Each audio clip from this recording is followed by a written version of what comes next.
Hey, how you doing? Just wanted to explain this video.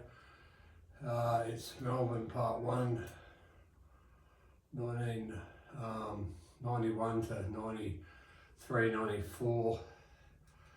By the way I've edited the video, it's got this text that runs across the screen of what I'm talking about, and it's done by AI, and the way that it's picked up my voice, it's spelling the words wrong. Particularly, you'll notice in this story, the name Morgie Street, the name of the street, they spell it Morgan, spell it about 3 different ways, and some pronunciations they get wrong. So the best thing to do is read the page, and you'll see the correct spellings on most of them with my spelling. Yeah, so I just wanted to let everyone know that. And anyway, enjoy. I'm just trying to experiment to see how these videos turn out. My editing's a bit dodgy, and I want to get hold of a whole lot of other footage because I've got another 7 or 8 to do. This is Melbourne, it's story 5 in the order. I'll go back and do Perth and that, but I've downloaded Melbourne Part 5 first. And yeah, if you could, can you please subscribe to the channel. But the main message was just understand that the captions going across the screen, it's not picking up the spelling of the words, some of the words correctly. So just a footnote before you watch it. And anyway, be good to your ones you love. And this is from Sly Studio, as you can see out. No worries. See ya.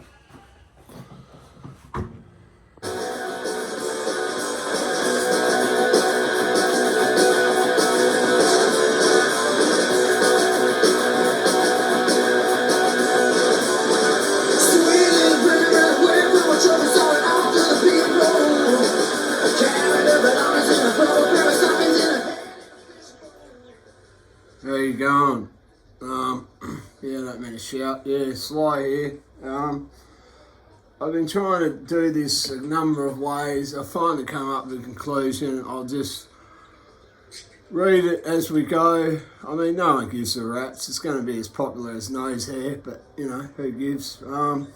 But yeah, I've got my, there's a special guest today. My style and personality advisor, Baby G's here. Say good day, Baby G. Good day, Baby G. Anyway, he's joining us for this session. I'll just get this organised.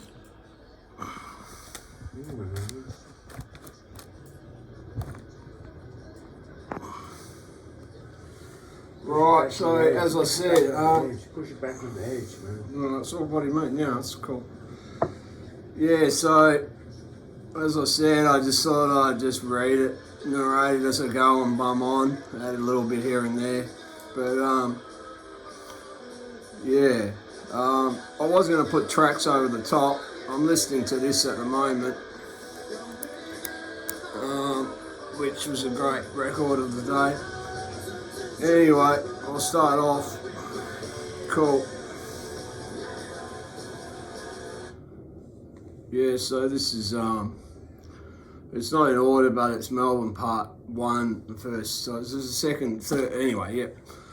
I'd only been to Melbourne twice. Chonga and I had driven down there as part of the Steins tour, which was called Saw Your Fridge Light On tour, which sort of doesn't sound, anyway, which is Guy plagiarised off that Campbell's soup ad where they were, in the lighthouse, and then the family knocks up at the door and says, "Saw your fridge light on." In other words, you know, freeloaders. Anyway, saw your fridge light on tour. I first met Chonga on my arrival in Sydney. He is again one of the Tassie crew. Yeah, I hadn't met Chonga before, but I met him, you know, as I say. Typical Tasmanian, rocking in his combi with his excellent dog Vambo. Cannot go on about enough what a great person he was. He's a very warm person, Chonga. Very, yeah. Anyway, loyal friend. As mentioned with other Tassie crew, very welcoming and friendly from the first time I met him. Great sense of humour with a excellent wit and personality. Non-stop, hilarious one-liners. He was always given, anyway, and just being around him made you feel good. One of his lines was rocking in the combi, listening to the Ramones, smoking cones.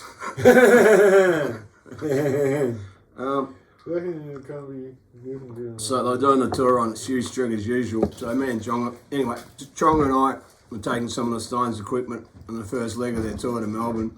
Then they were going onto Tassie, back to Melbourne, then on to Adelaide, and then back to Sydney, all on a shoestring as mentioned. I was only doing the Melbourne leg and then back to Sydney for me after a week. Chonga did the whole trip. We made the mistake of leaving Sydney at around midnight.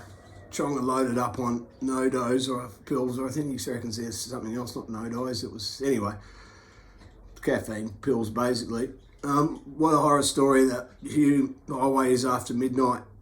Countless truckers ruling the road, throwing some shit weather, pissing rain, crazy motherfucker truckers passing us, not giving a fuck. The spray off them as they roared past left us with no vision through the windscreen for almost 5 seconds. Almost ran us off the road a number of times. Chonga luckily was an excellent driver and we made it down there safely. As mentioned, I had met in previous Sydney story, met Fiona Duncan very vaguely at the Sando. She was up with the Seminole Rats, I think. She was doing lights for them that night. Anyway, we stayed at her place. Stu introduced me to her that night. That's the first time I met her. Anyway, which I'll describe later. Steins played their first show at the Brunswick Hotel. As usual, only 2 or 3 people there and mandatory stick insect in the corner. Yeah, fucking no one there. But yeah, these two rolled up. Tim Hemmersley and Sean Greenway showed up. I didn't even know who they were. For the first time I met them, Philistines had played, Philistines knew them from previous shows they'd played with them. They had played, God as a band had gained some notoriety in their in the band God. Sean and Tim, through the successful release of the song My Power. Great song plus numerous others. Yeah, they were a great band, God. I never got to see them live. I mean, they were only kids when fucking they first did it. 13 or 14 or something. Anyway, everyone knows that story. Tim, of course, was now playing with Board, who were an awesome Geelong band. I'd seen Board previously in Sydney, and they had the lineup of Nolan on guitar and Emmersley on bass and who's the main man of the band? Anyway, the other dude and the drummer Buzz. I can't believe I can't remember the fucking guy's name from Geelong. The main man of Board. Anyway, sorry, forgot his name. Anyway, they were a great band. There was shitloads of great bands from Geelong around this time. You know, I could reel off a shitload of them, but I won't at the moment. I'll go about that later. Anyway. Sean also struck up a friendship with Chonga, and on his return to Sydney, when Chonga came back to Sydney, Sean came back with him. Sean and Chonga stayed with us at Melrose Parade, Cavelli. By this time, Chonga had this house in, where was it? What's that? Not Marrickville. It's next to Marrickville. Anyway, he had this house with Guy, and it folded, so he was homeless, so he was staying at our place. Anyway, that's why I was staying with us. Melrose Parade, Cavelli. This was the start, I could say, of our friendship with Sean. I remember when he came up, we were watching the 1990 AFL finals. He was a big Collingwood fan. It was them versus the Eagles, my team, in the preliminary final. Fucking wild game, ending in a draw. Because, you know, no one in Sydney gave a fuck about the footy and AFL and you know, the Steins aren't really into footy, so I was surprised that Sean was right into it, so I watched the game with him, and it was sort of, you know, I don't know, but that's, as I said, this is sort of how I struck up a friendship with him. It was a wild game ending in a draw. Sean was saying he would be going to the next game to decide the result with his dad, as he would be back in Melbourne. He was that excited he'd already been on the phone to his old man and rung him and organised tickets and shit. Anyway, getting back to the gigs I was doing while we were down, the next place was the Punters Club, Brunswick Street, Fitzroy, which was a classic old pub. I remember when I first went in there with all those couches and shit they've got in there. It felt like, you know, you're sitting in your lounge room drinking beers. It was just such a different pub. It had a great atmosphere. Brunswick Street, Fitzroy, with yet another great Geelong band named, as I keep saying, there's all these bands from Geelong, named the Dirty Lovers, who were full on energy when they played. They had a single out at the time called Shanty Tramp, I think, but everyone knows the story of what happened there. Condolences to Shane and the other guy that passed away. Anyway, they were full of energy when they played. Great live show. Punters Club gave me an idea of what Melbourne was like. Whole of Brunswick Street was full of style, spirit and soul. Sounds like a bit of a wank, but it was. It just had this vibe about it, Brunswick Street. It was, just different. Certainly to anywhere in fucking Perth, that's for sure. Anyway, next was the Richmond Club, where they played with Hoss, awesome band, where I met Joel and Matty, third and fourth members of God. They were, anyway, that's who the Steins knew them all, as I said before. Matty wasn't in Hoss, just Joel. So, short stay after that gig, I stayed one more night and then I was on the bus back to Sydney. So, short stay, I definitely liked the place. The Melbourne, that is. So, as I explained in the Sydney story, I knew, but going back to here, as I'm saying again, so as I explained, I knew very little about Melbourne, and here we were moving town there. Yet another fucking bus trip. Now that's just the one story of what I knew of Melbourne, which I thought I'd had in before we got there. Yet another bus trip. Date, February 1991. It was a bit of a hassle, but I put the lights on the bus as they would come in handy for future finance. First place to stay and get a foot on the ground was Johnson Street, Collingwood, Fiona's place, located above a post office. Hard place to find as it didn't have a roller door. You could only access it, as it didn't have a front door, you could only access it through the back laneway through a roller door. One of the first things I noticed about Melbourne, the cobblestone laneways, I like the way they look. Now, I didn't know Fiona very well. Had met her as mentioned before when I had stayed for a couple of days when Chonga and I had come down.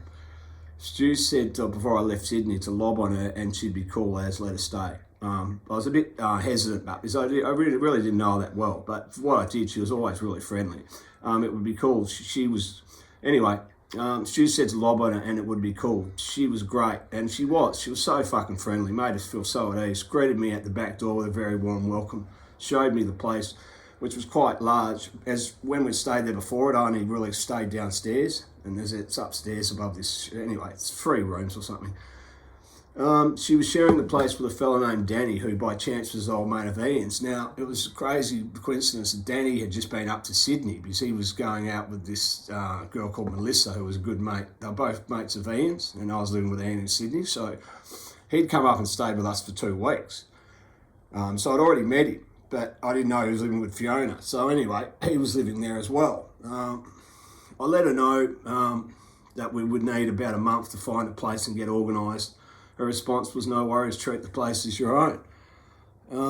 As I said, we were just lobbing down like we've always done, lobbed into a new city and just sort of were lucky enough to know a few people and then fucking take it from there. And then people were fucking so welcoming and friendly in Melbourne. It was so cool. We'd need about a month to find a place and get organised. Her response was, no worries, treat the place as your own, which is the way all Melbourne people were, very friendly and welcoming. Fiona asked if I was hungry, and if I was, come up to the pub, which was having a free barbecue with bands that were playing. And that she was doing the door, she let me in for free if I was hungry and wanted something to eat, and I could watch the bands maybe. So the pub was about 5 doors up from her place on Johnson Street. The Tote, the first time I'd gone to the fucking Tote anyway. which I didn't know at the time would become our fucking local. You know, you go to some places and you think, oh, not much of it or whatever. But anyway, Collingwood had a dreary low cloud vibe about it. When the clouds were low and there was drizzling rain, very grey, it suited the joint. It did. It was all concrete and fuck all trees, and it just, I don't know. I liked the joint. Apparently, it used to be full of boot making factories in the 20s. The following couple of weeks, the rest of the crew moved down from Sydney. As I was the first person to come down, for some reason, everyone else was coming down later. I think it was due to when I got my check or something. Wait, man. I just had a, no, hold on, I'm doing this, man. Sorry. I got some She's olives. Sydney. Hang on. Oh, So, yeah, the rest of the crew moved down from Sydney, so I want to cut the crunch bit now. okay. So I started looking for somewhere to live with Stu. Chonga needed somewhere as well, so he decided to move in with us. Alison was coming down in another month or so, had already organised a place in Carlton on Faraday Street with an old mate from Newcastle, this guy called Morris, who was really cool. She landed on her feet really nicely. It was a great house, Faraday, but I'll elaborate about that in the other stories or this one. Guy had organised to move in with Fiona and Danny, and Aidan and B were going to get a place of their own, and the same as with Anne and Shelley. And so I was living with Anne in Sydney previous to this. We were all like a fucking travelling family or something, you know. It was a good spirit. Everyone had each other's backs and whatever. And they knew a network of people for already travelling fucking endlessly around the country playing, you know. We ran around applying for a few places, was getting fucked around by real estate agents, how unusual. Then a few of the girls we'd known from our days in Adelaide. This is what I mean about, I hate the word networking, but it helps to know people fucking in every state and whatever to move around, who had moved to Melbourne.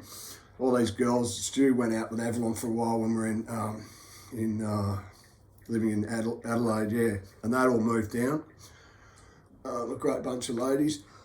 To Melbourne a year before. Anyway, no, I'll explain the story instead of bumming on too much. Where am I up to? I've lost the fucking plot. Melbourne, yeah, the girl, a few of the girls we'd known from our days in Adelaide who had moved to Melbourne. Avalon, Lily and her young daughter Miranda, Lucy and Sam and Jason Mahoney. He's not a girl, but obviously he was living at the joint in the back shed. At the time with them. We knew Jason, he's from Tassie, we knew him. Anyway, I'll explain that later. They had a place in Abbotsford, which is the neighbouring suburb of Collingwood. They'd signed a 2-year lease, and now a year into it, they wanted to break the lease and were looking for someone to take over the joint. This was a really run down fucking place, but anyway. I got the name of the real, because we were getting desperate by then. We'd been fucked around, had no money to, you know, they wanted me to send a fax or some bullshit for these applications to these real estate agents, and it was $5. And you know, $5 back then was fucking more than it is today, I can tell you. It was pissing me off, so we were not desperate, but anyway, I had signed a lease and we're looking for someone to take over the joint. So through the grapevine, I got the name of the real estate off them and applied. Again, we got knocked back. So I go to the tote, because we're still on Fiona's couch. This is about by week 3 or something. So, you know, I said a month for us to get organised. We were up to our last month, and Danny was getting sick of us being there, I think. Anyway, so, but he was cool. So I go to the tote front bar to have a drink. Lucy was working there as the barmaid.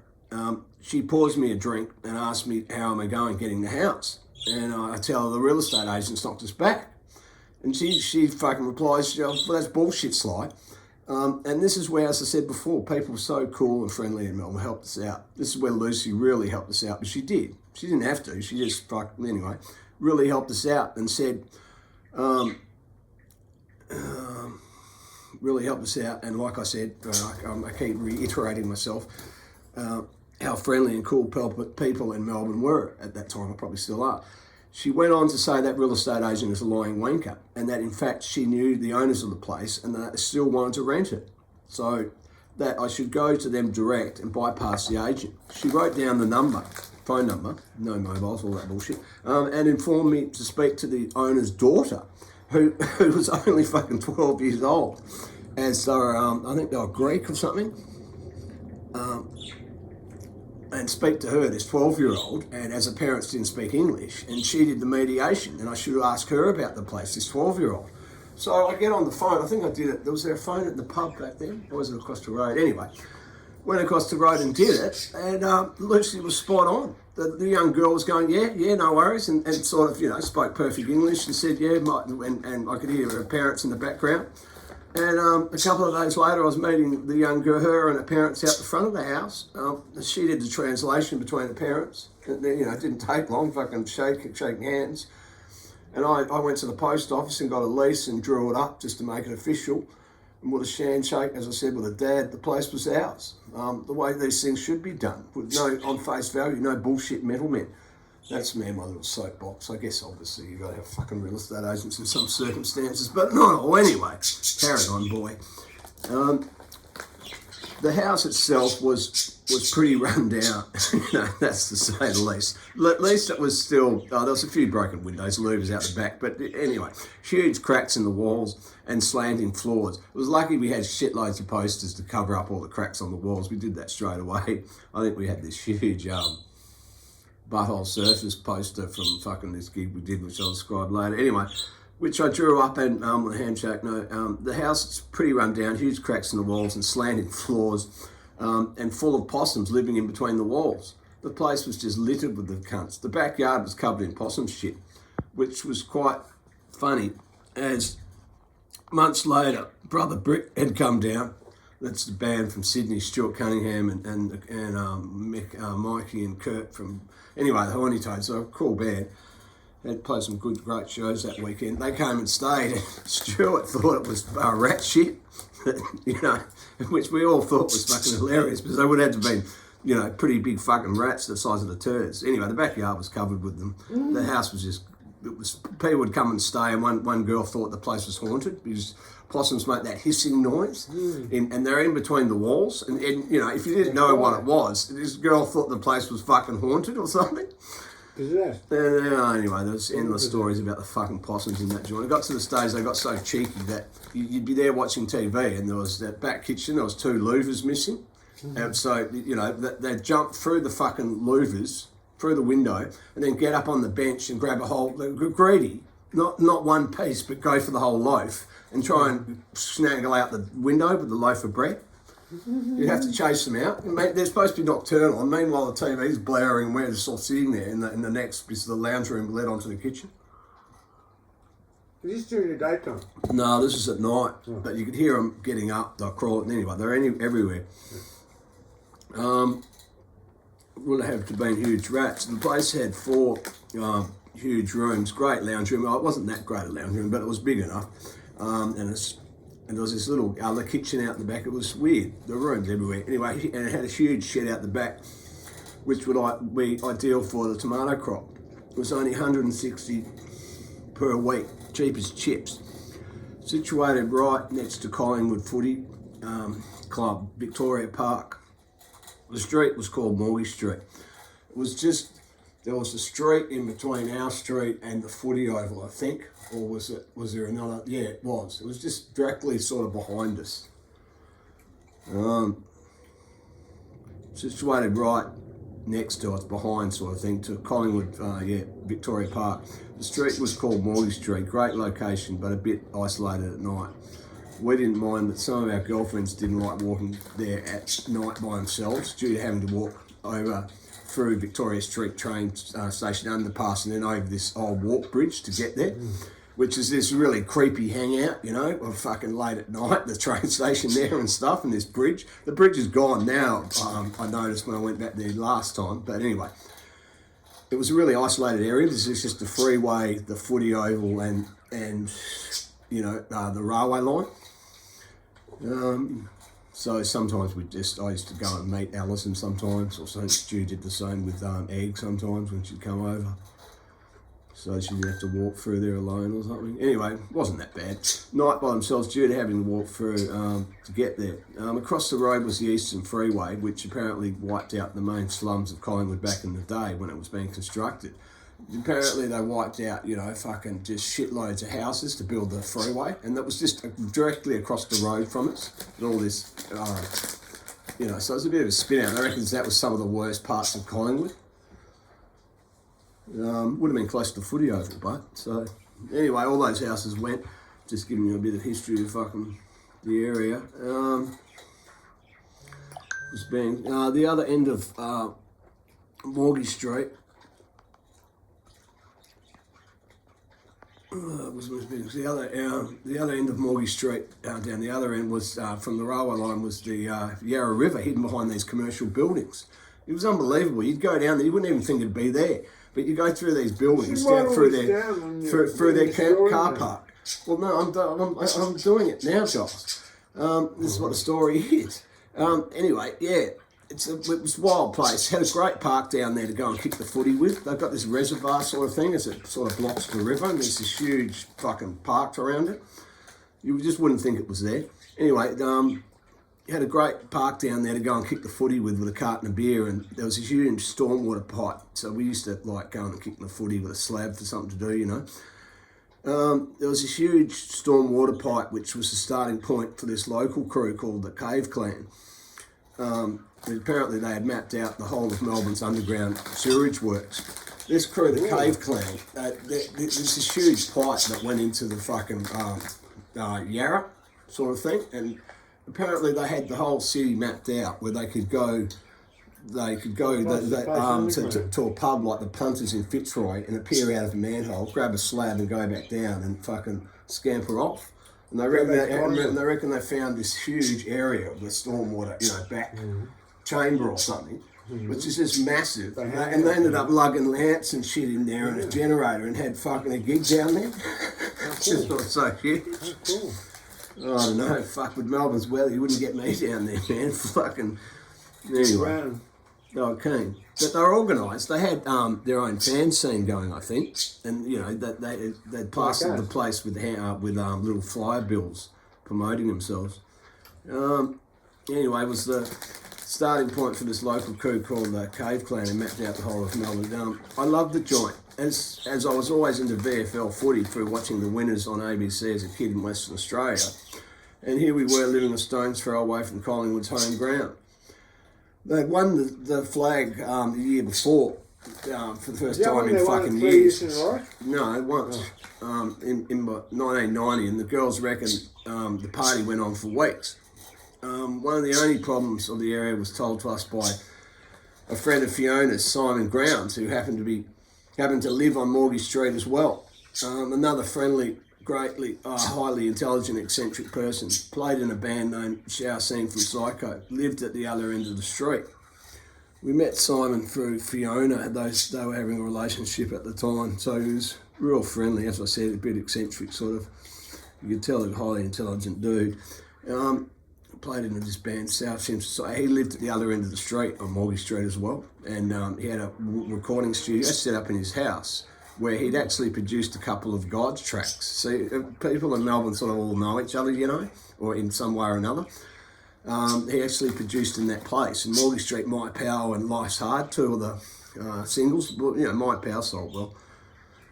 As far as all these bands go, not, they're known for in it for the fucking money. If they were, we were all starving with eating noodles anyway, yeah, but not that I was a musician. Anyway, he let us know that there was a lot of breaking and entering going on in the neighbourhood, crews of families where dad was a criminal and that it was a family thing. The next generation was at it. So in other words, a Collingwood fucking thing, just crims. So he advised to keep a tight ship as far as security went. He told us, watch it, man, you'll get done over. The fucking guns of robbing people left, right and centre around here.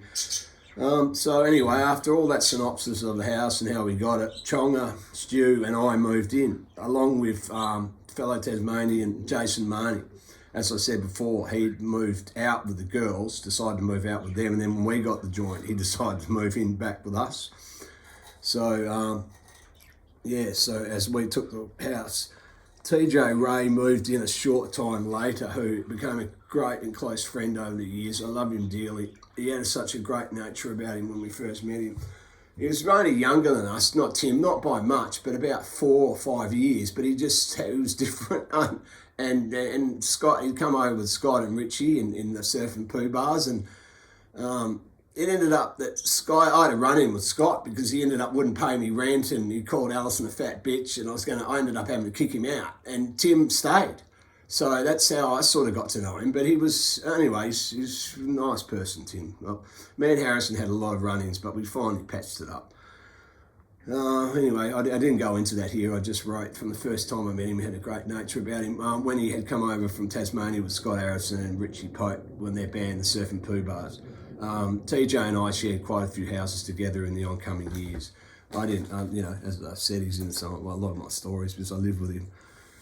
This was part of the course, as we always seemed to land on our feet in every new city we landed in. Well, we were. Stu always used to have this attitude. Don't worry about it, Sly. Fuck, man, we'll find somewhere. It'll be cool. And it fucking just always was. Even though we were fucking had nothing, we're always on the fucking dole with fuck all. But that's the way we wanted to live. That was the spirit. And we like you talk about the fucking cost of living, all this bullshit now. Welcome to my world for the last fucking 30 or 40 years, for fuck's sake, you know? Yeah, I won't say anyway. That was a little soapbox from Sly. So this seemed to be part of the course as we seemed to land our feet in every new city.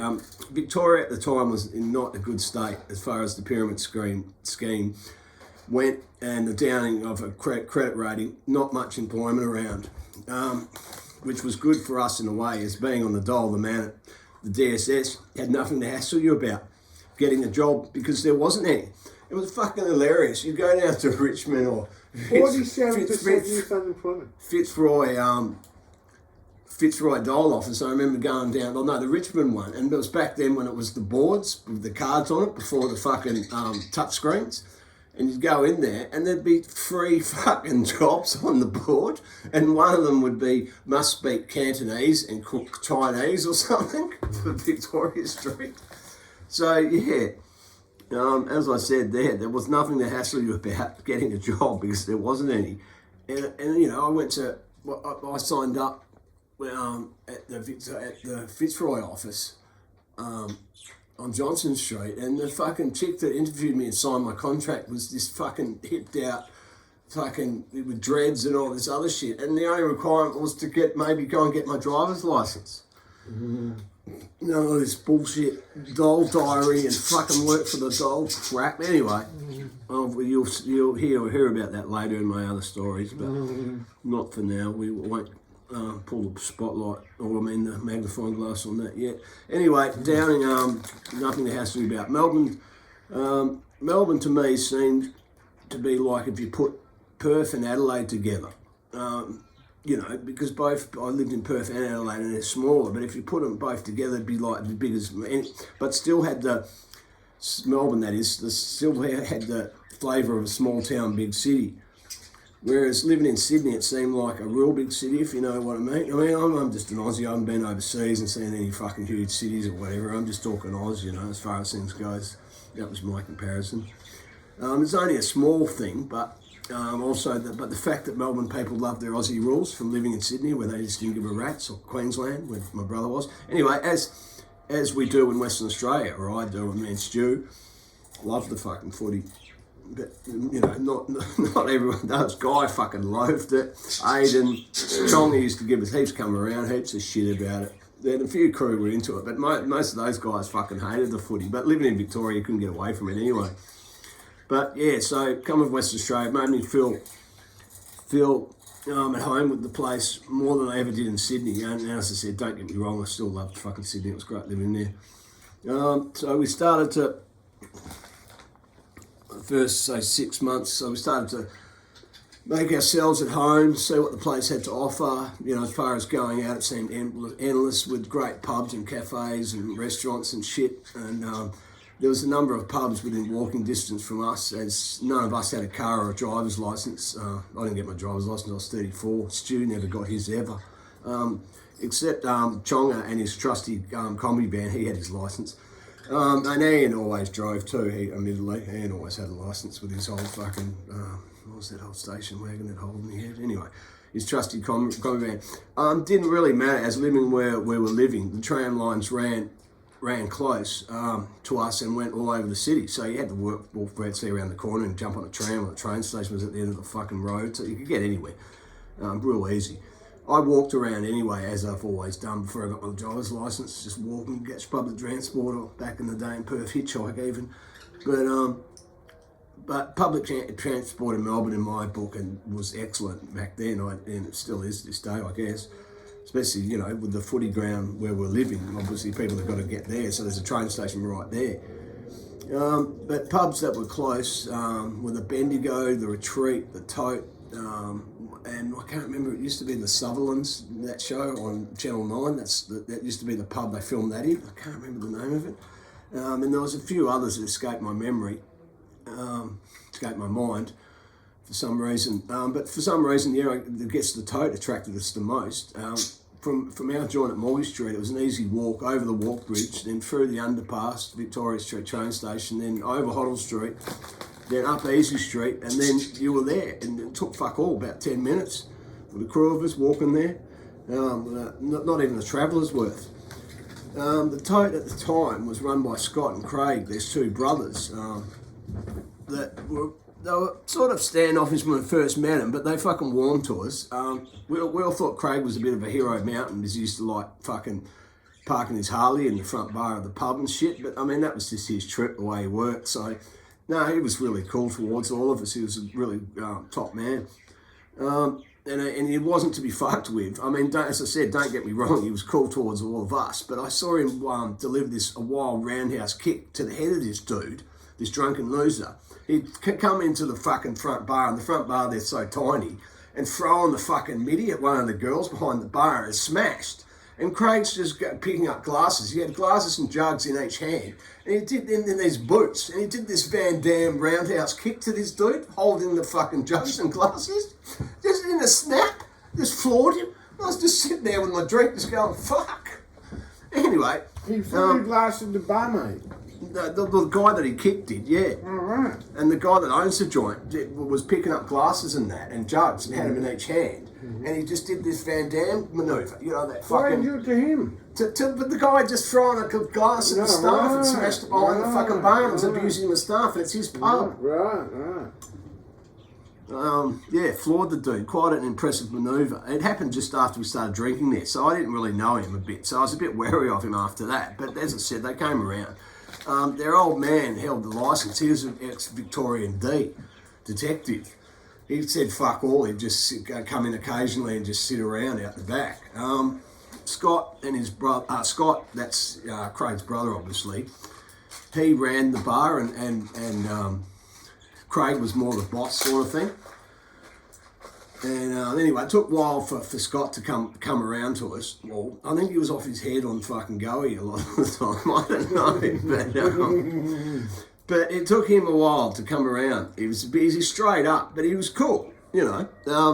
But yeah, that's his personality. He was sort of straight up in your face, which I ended up liking. What do I write here? Scott took a while to come around to all of us, but in the end came around and became a good friend. And he had this mate that worked there for a while, Tyson. Was a good mate. I think they went to school together or something. Anyway, I became good friends with both, especially Tyson, at the pub as well. Both great, intelligent people became friends.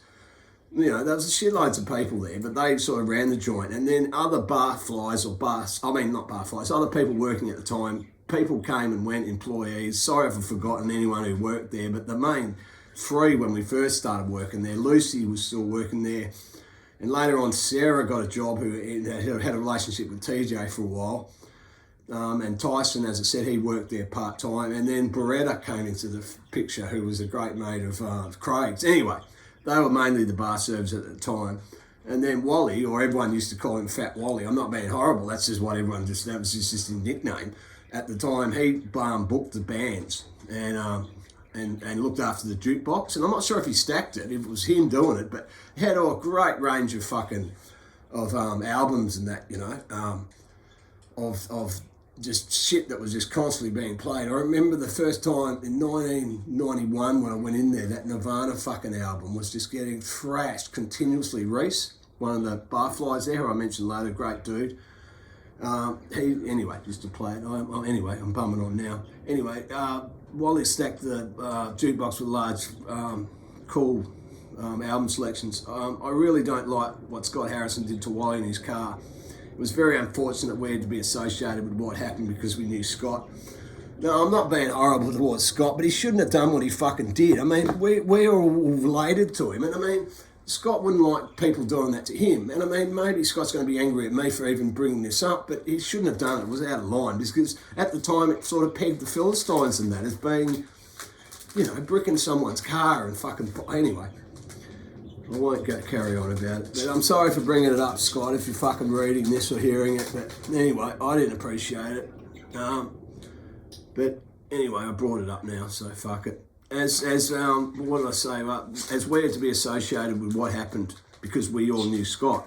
As Wally was always friendly and cool towards me. Plus, I didn't mind his band, the Meanies, they were pretty cool. I didn't want fucking anything to happen to Wally. It had nothing to do with me. I think it was something to do with booking the bands or some crap where, as I said, he was always fucking cool towards me, and I had no fucking malice towards him. But I think he just sort of thought that fucking, you're one with that cunt, and look what he's done to me. So that's the way I felt. Maybe I'm wrong, but as I said at the time, it had nothing to do with any of us, and fucking none of us fucking, I keep saying fucking, but none of us really appreciated it, I thought. But then again, we didn't come to Wally's aid, we just all sat on the fence. Some people laughed, but Anyway, that's making things sour. Because it wasn't sour, it was the opposite of that. That was the one fucking time. Apart from that, in say 4 years, every time I went in there, it was fucking cool. But anyway, I keep saying, anyway, fucking hell. Scott was out of control. As stated, disapproved, shut up, budgies, of what he did to Wally. Now next, Fiona, as I've mentioned before, was door bitch. No disrespect to her. That is just the title of the position, and helped Wally with the bands. She went on to manage bands, took on the Steins for a while until Guy pissed her off over something I didn't know about. I mean, and didn't really want to know, as it was none of my business. What I write here, I love them both. Well, I don't know. I just thought, to me, 1 minute she was managing him, and next minute she wasn't, and he wasn't living with her anymore. So I just sort of thought, well, it didn't get talked about. It just sort of like happened. So as mentioned, I don't know what happened, but I love them both. She then took on Spiderbait and started managing them, and they were sort of drinking at the pub as well and hanging around, and when crew with a lot of were good mates with Lucy and Avalon and all that crew.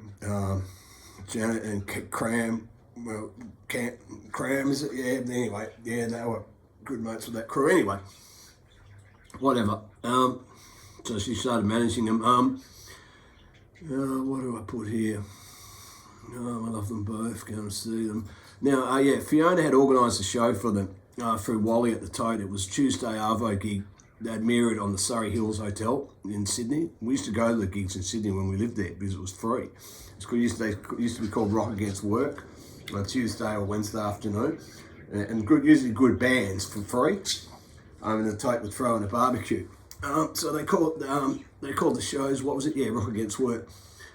And it was anyway, Spiderbait and then Pudgy's band, Pudgy, the fucking legend, Mr. O'Keefe, who was great friends with Sean and all of the God crew, and was just, knew a lot of people that I met through him. I can't remember who, I think I met him through Ian. Anyway, his band, Butt Ugly, were playing, he kicked around a band with Sean Greenway, I think, and Paul Barnett. I think they were playing. Anyway, Butt Ugly they were called. And both bands, believe it or not, were supporting the Philistines. So maybe Fiona still was in connection with them. Anyway, and it was a free barbecue. Spiderbait were first. It was only about 4 in the afternoon, and there was hardly anyone there. About 30 or 20 people. Just no one. And I ran into Dave Alderman, who we got to know with him and his mate Mal. That sort of became friends. We got to know him through the girls from Adelaide. And the two of them had come around a few times to Morgie Street and kicked the footy with us, and while we're drinking beer, so we got to sort of know him through that. And he was a mixer, and Dave, he was mixing Spiderbait on this afternoon. He started doing jobs for them, but he was already doing anyway, as I say here, for Throwaways. But he was also a good friend and mixed another good band called a crew at the time called the Throwaways, who were a pretty decent band at the time, as I mentioned. So yeah, just mentioning him and that. So I didn't really know any of the crew from Spiderbait. I just knew Fiona and heard that good signs were playing, so I went along. But as I said, there was no one there. But what do I write here? It's also Spiderbait started first. Their first song, the bass player Janet was way out of tune and beat when they had finished this first song. You could just see while they're playing the first song. I don't know what the fuck was going on, but it just sounded shit house, and they seemed annoyed with each other. Even though there was fuck all people there. And then at the in between the first song, Graham, as I said, is the drummer, sings. I'll just give a description here. They were three-piece, rah-rah, this Damien dude played guitar, and as I said, she played on bass. He said through, he went through on to say through the microphone harshly. He was being harsh, but nice. He wasn't being horrible or anything. He just sort of said, come on, anyway. After this, the next song, they just went right off. It just seemed to be executed, and there was an energy to it. I can't really describe it, but they started kicking ass. That's how I'm describing it. It seemed like the whole band, the three of them had this underlying confidence in each other's ability to play as a three-piece, and they'd been practicing that much or something, and they'd really fucking, I don't know, the three of them had, mastered their craft and now melded together playing songs like Old Man Sam and Footy and stuff like that, and in between the songs playing the Goodies beat, the theme song and stuff like that. It just, I mean, you look back at those songs now, it's still like Old Man Sam, and people don't like Footy because it's so thrash, but the film clip's good. But I still don't mind that Old Man Sam to that old sitting on the porch back to that screaming lead. But it was just the energy they had at the time, and it seemed like, anyway, it was a fucking good, anyway, what do I write here? I keep saying anyway. Stop saying anyway. Now playing in a well-polished, professional, powerful rockin' manner. Fuck, they played and sounded great. Went on to play for 45 minutes non-stop. And it was an awesome set of a band I'd seen since first seeing, say, Bored, the Powder Monkeys, Freeloaders, Cosmic Psychos. I mean, all those bands I consider heaps better, but not that I don't like Spiderbait. I mean, but I was never a really big fan of theirs. I never really saw them that much, but I just remember this one fucking show where there was fucking no one there, but it just seemed like they gave a fuck that it didn't matter. Anyway, that's why I keep saying anyway, stop saying anyway. So that's why I brought up that one particular gig out of the hundreds we were seeing literally at the time. Because I could bum on about heaps of shows, especially the Steins and stuff, which maybe I should, but I'll just stick to this. As I keep saying, this is just a short synopsis, and I haven't really pulled the magnifying glass out on too much stuff, but I just want to give you an idea of the first 3 years. Maybe I'll go back and pull it apart a bit more and write in more detail. And I'm sorry about the spelling and all that and the punctuation, but if I bum on what I'm doing, anyway, it needs editing, basically, and I'm aware of that. I'm not an idiot. Don't say that to me. So, hold on a minute, I'm just going to have a cone. If Giles wants something to say, he can say something. Nothing stupid, Giles. But I'll be back in a minute. Okay.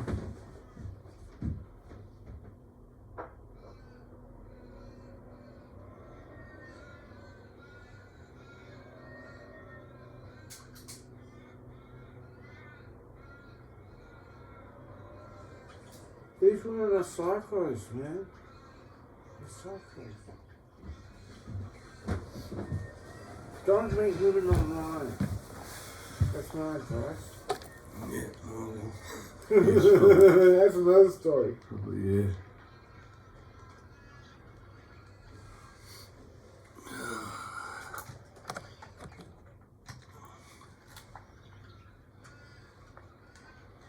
Yeah, so sorry about that. So where was I? It was around this time that Fiona helped us out yet again. She was so cool and friendly towards all of us, as I keep reiterating on about. Again, I cannot go on about how much Fiona helped us out at this time. Through her, through her, she worked with heaps of bands or promoters and that. She knew a lot of people in organisations, promoters, people who were organising bigger shows in Melbourne at the larger venues, needed for the larger bands that were touring and that, needed workers to help with lugging in and out of the bigger overseas bands that were touring Melbourne's equipment. You know, it was just stage work, shit kicking, lighting, amps, band equipment, PA, mixing, desks, the usual. Usually 1 or 2 big semi-trailers. Used to take, say, 3 hours each end to, it was quicker pulling it down, obviously, hours each end of the show to help get it all back in the trucks and then set it all up and then pull it all down. Once finished, pack it back into the road cases, lug it back into the truck. All up, 7 to 8 hours paid for the night in hand, cash money, which was great. And it was good fucking paying money. It was fucking $10 more than the going rate for the time. Plus, if the band was good, you got to see them for free. Through Fiona, we got all this work. She would ring us when they needed people to work, which became quite regular. We all sort of did it, but I did it mainly with Chonga. A few good ones we worked with was Chonga mainly at the time. Stu and Guy and Jason did a couple with us. Or Stu did quite a few actually.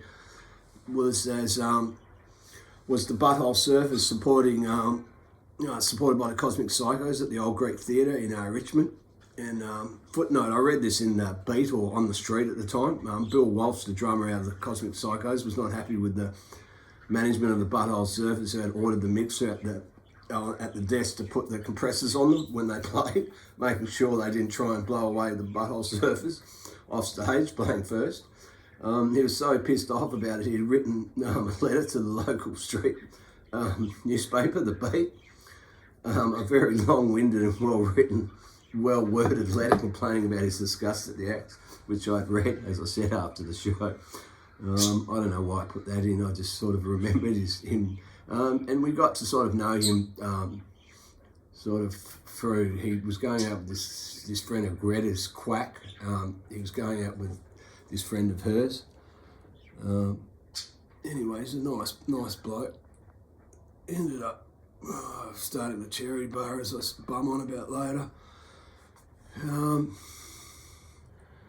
Anyway, long-winded note in newspaper we discussed.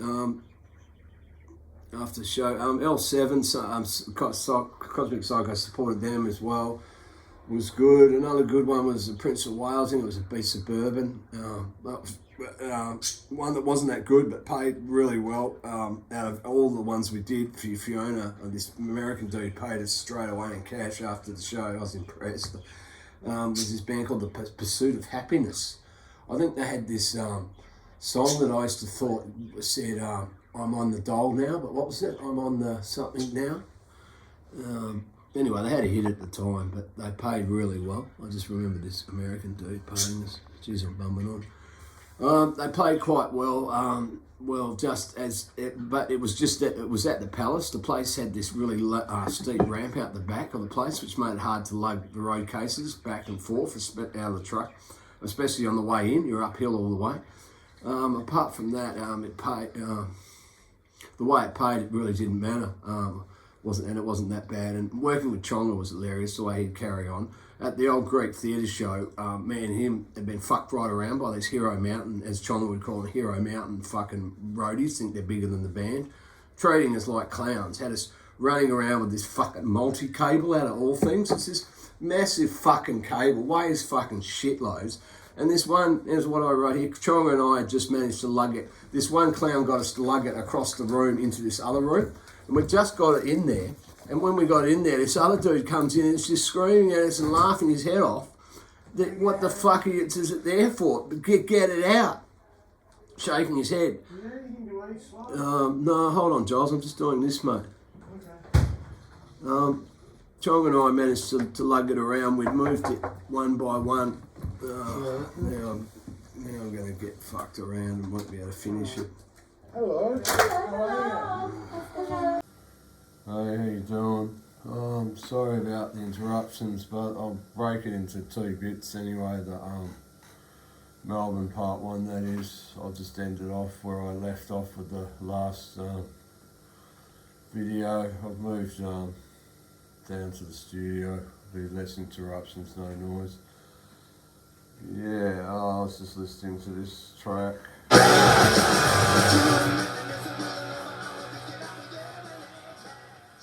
Geez, I wouldn't make a bloody DJ. Man. DJ, would I? I'm a painter. Yeah. Anyway, I'll just listen to this for a minute, and I'll start rating where I left off.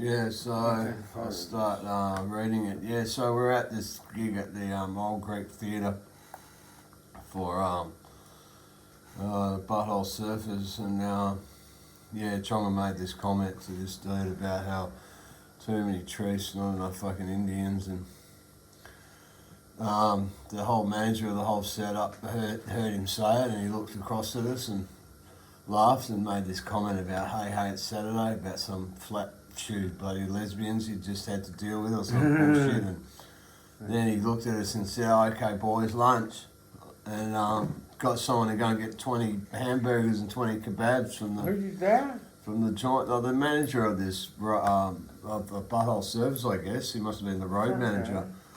Anyway, went and got 20 kebabs and 20 hamburgers and 40 cappuccinos for like, would have cost a bit, and everyone had a break and ate it all. Yeah, so, and then at the end of packing it all up, they had all these eskies full of booze and they were all drinking, so we sold a 6-pack on the way out, so it was quite a good day. We also did heaps more popular, more Oz rock bands, which I wasn't really into at the time, apart from I think we did a Vinyl show, which I'd never seen them over the years and always thought they were a good band, so that was one. But yeah, Fiona just had us working for whoever wanted at the time, was throwing us work, but I just remember the Vinyls for some reason was pretty good. As I said, I'd never seen them before after all these years of seeing them on Countdown or something, you know. Yeah, those I wrote here, they were great to watch live after having seen them after all these years. Sorry about that. I'll get rid of that. Sci-fish editing.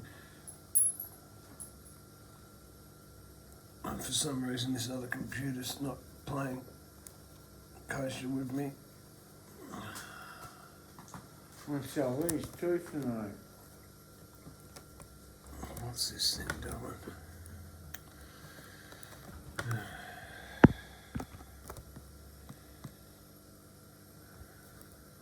Right, there we go, finally. Jesus, what's this thing doing to me?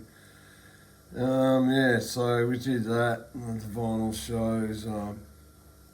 Yeah, it was alright. All this work was thrown to us by Fiona at the time, helped us out, some extra cash. We were all on the dole, and this was all cash work. Yeah, she just helped us out. I just remember her always smiling, always happy. Had a good aura about her. She was a nice lady. Cannot go on about how much she helped us out all back. Anyway, back to the tote, bumming on about that. The place had a really good vibe about it. Apparently it was a hangout for Squizzy Taylor and his gang back in the day. There's tunnels they had across to the op shop or something, across the road or something. The front bar was really small. It had this half-size pool table, which I used to love playing on. And at the time, you'd go in there, it had a variety of different characters who were drinking there, local drinkers. Danny, who lived with Fiona, he was a local with all his mates, this guy Rick, and Reese, as I mentioned before, was always there, and Mitch, Phil Grinder, he was in a band, he was a friendly dude, big dude, and Borgie Badlands, who I didn't know he was such a legend at the time that he was around the suburb, but I just took him as face value. But he used to park his road trail bike out the front on Johnson Street, which he built himself. Had chrome all over it. It was a great looking bike. Plus his, what I write here, plus his main accessory, look, his handmade massive brass belt buckle. And Reese and that had stories about him going to, and Mitch and that had about this party where he took it off and annihilated someone's kitchen with it or something, all this crockery and stuff. But yeah, him and Rains and some other crew lived on Johnson Street as well at this warehouse behind this scooter building, I think it was, or something, and had this,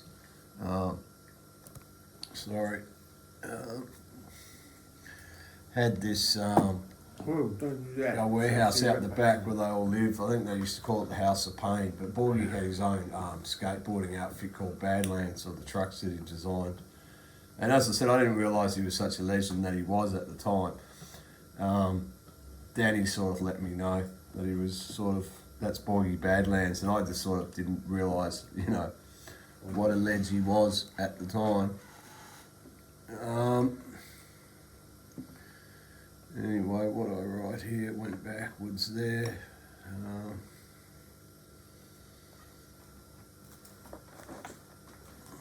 Sorry about this, I'm just getting lost. I've already done all this, I'm going backwards.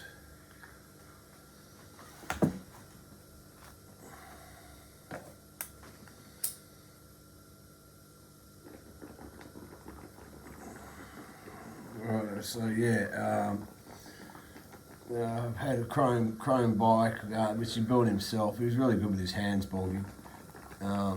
Yeah, plus his main accessory, brass belt. Borgie Senior, his dad used to hang out in the bar with us as well, drinking with everyone. These are other bar crew. Vernon, Mad Pie supporter, Indigenous Vern. He got man of the match in the first Tote SB game. The first one, he got man of the match. Played barefoot, running down the wing. I was there. I sprained my ankle and couldn't. It sounds like piss weak, but I did at practicing. I fucked my ankle up for the game. Couldn't play. Stu and Chris Paul played. I'm pretty sure it was the first game against the Tote versus the Esplanade. Anyway, Vern got man of the match. Won a $100 drink voucher at the Tote. I remember coming back. Anyway. He was Indigenous, yeah, Mad Pie supporter, always singing good old fucking Collingwood forever. Pudgy, who I mentioned before, was great friends with Tim Hemsley and Sean and Jeff Trusk and all that sort of crew. Rains, Chris One-Eyed, they were part of the crew that lived down at Borgie's place. They were all great mates. So, sort of Badlands crew, I guess you could call them. And then Mike and Mal, the crew I mentioned kicking the footy with. Well, not Mike. The previous story. Fucking hell. Anyway, yeah. Tony and his dreads. He was this dude who became the chef at the Tote. And his sister was going out with Chonga for a while. I've forgotten her name. Foley, who I ended up knowing, and his dog had this massive German Shepherd, fucking Romulus. Trammy Dino, who they'd all just come back from overseas, and he got a job on the trams when I first met him. He was a good mate of Reese's and Mitch and all that crew. We became really good friends and still good close comrade to this day. Sally, who was a good mate of Fiona's, and a sister who was became a full-on tattoo artist. Avalon and Lily and Sam. Avalon and Lily were from Adelaide. Girls would know them from there. And Lucy as well, I should say, who I've mentioned before, who got they were the three girls from Adelaide who originally we met, Lucy, Avalon and Lily. And Lily's and Sam was a mate of theirs from Cooper Petey, who was going out with this dude Marcus, who became a great friend and crew of everyone as well, and was in bands with Stu in later years, which I'll bum on about in oncoming stories. Anyway, and a whole lot of other crew that I'm missing, their names that escape, that I write this all the time, memory that hung out there as well. Sorry, I forgot yous. But anyway, when we all bowled in, because we got the house and we're living there with Fiona, one minute we weren't there and the next minute we were there living there because we got the house at Morgan Street as I described, and we just started. So they looked at us as blow-ins basically, but I mean, as I said, we moulded in and it was cool. It was a really good moulding pot, you could say, for everyone. It was a good time. Because as I was saying before, a lot of people knew other people that would know other people that you'd know, so I hate the word fucking networking, so I won't use it. But anyway, I keep saying anyway and you know too much, and I noticed that, so I'll stop trying to say it. When we all started drinking there, Elizabeth, Egg, Stu's girlfriend, she'd moved down from Sydney with us, with Stu. Stu, of course, Chonga, he'd just moved down with us because we'd only been in Melbourne for about, 2 months by now. We'd just got the house and that, it's the first 2 years I'm describing, the first 3 years, the better years that I write, but I'll write that later. Anyway, yeah, Chonga and Guy. Chonga actually met Sally and her sister. They had a nice house in Collingwood, and he ended up just leaving them all for a bit higher pastures and moved in there virtually. But yeah, anyway, Guy, yeah, of course. Well, I mean, we were just like a family. Me, Guy, and Aidan and Ian. We'd lived together in Adelaide. I'd lived only a short time, but Stuart lived with them more. And then a year in Sydney now, and now, I don't know, we're just a crew of people, We're all pretty solid. Especially Ian was constantly coming over, and Guy, to drink and carry on or whatever. We'd always be going out together or doing something. But, so, as a crew, we'd all go to the pub together. So this is why I'm mentioning these people. But yeah, Guy, and then TJ Ray, as I described earlier, who moved in, and Jason Marnie, obviously, and then Aidan and B, and Ian Shelley, who I've seen, Ian Whitnall and Shelley, but Ian was always hanging around. He just got a new dog, Stronty, this mad bloody blue heeler. Always bark its head off when he went to leave. Hyperactive fucking thing it was. And Greta and Shelley, we'd met them in Sydney. Stu was living with both of them in Sydney, in Newtown at this place, and that's how we met them, and Ian started going out with Shelley, and they both moved down from Sydney when we decided to as well. And Alison and I, Sly, so we were sort of a crew of our own that sort of all converged and started drinking at the pub regularly. And as I write here, I think the front bar crew thought we were a bunch of blow-ins, especially Borgie, but it didn't take long. And I got to know Borgie and especially Mitch and Reese, and yeah, it was cool, as I write here. But they became friends. We were all, there was just an energy in the air. It was a really good time. Everyone was of an age where we were just into having fun, which is still an energy I have today, don't get me wrong, but sometimes better than others. It's just there, you can feel that you're having a good time. But yeah, I write here, it didn't take long and we were accepted and became part of the furniture. People mentioned who are still alive to this day, so a lot of people have passed. I've still friends to this day. So after, it didn't take long, my editing's so good, geez, I'm doing well. No, I don't want the pencil. So, yeah, what do I write here? So we moved into Morgan Street and we started drinking there. So of course through Wally they started playing there. Not that the Steins ever got any, but they did. They started playing a lot of shows, and we met a lot of people. This thing's fucking with me again.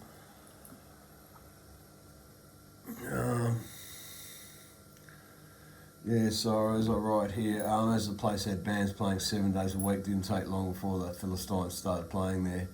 which led to meeting a myriad of different new crew and bands. I'll mention some good and bad I saw later on in the piece.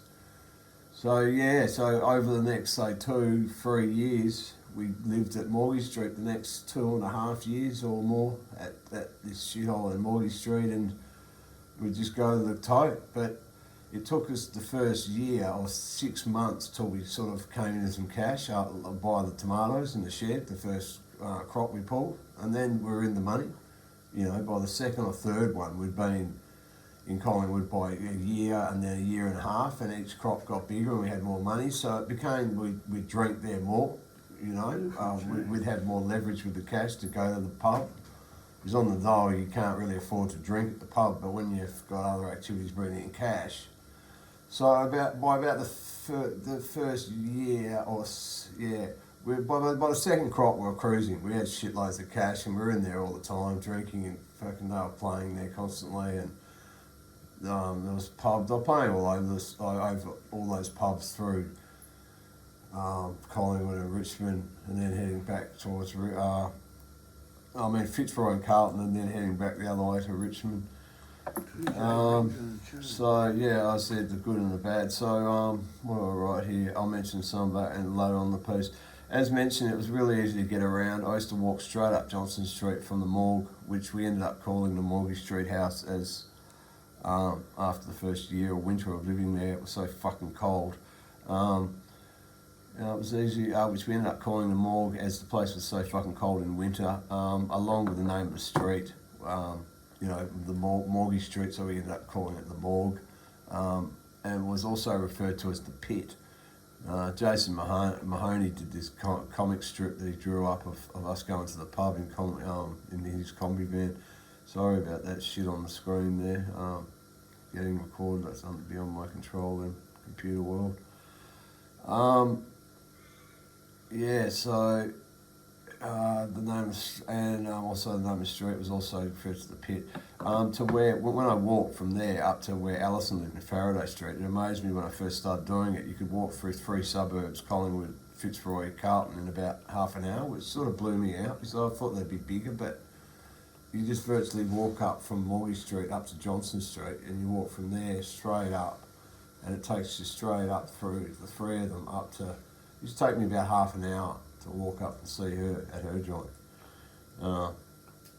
It was a good walk. We used to like doing it. To where Alison lived in Carlton at Faraday Street, it amazed me when I first started doing it. As I said, you could walk through 3 suburbs, Collingwood, Carlton, in about half. Brunswick Street Comedy Festival used to be great. I mentioned this because we used to go to it the first couple of years. Stu said to me when we first moved down there, we'll have to go slide, because he'd been to one in previous years, 2 or 3 years before when he was in Melbourne. And it was just a good day out, a festival. You know, Melbourne's full of its festivals, but this was Fitzroy, so it was pretty cool, funny. Geez, my editing's really good here, isn't it? This thing's fucking with me big time. If I don't touch it, it keeps turning off. Yeah, so, there we go. On again. So, yeah, what do I write here? Yeah, Brunswick Street Festival used to be great. For the first couple of years, top day out, drinking goon, watching the parade, festivities go by, or drinking goon in the gutter sort of thing on the footpath. And, watching the world go by, all the people, shitloads of thousands of people. I think it was 94 after, it might have been 94, that after the thing, the Jack started harassing people at the end of the day. There was all this broken glass or something. For fuck all red, it started, and they fought back and started up this little mini riot.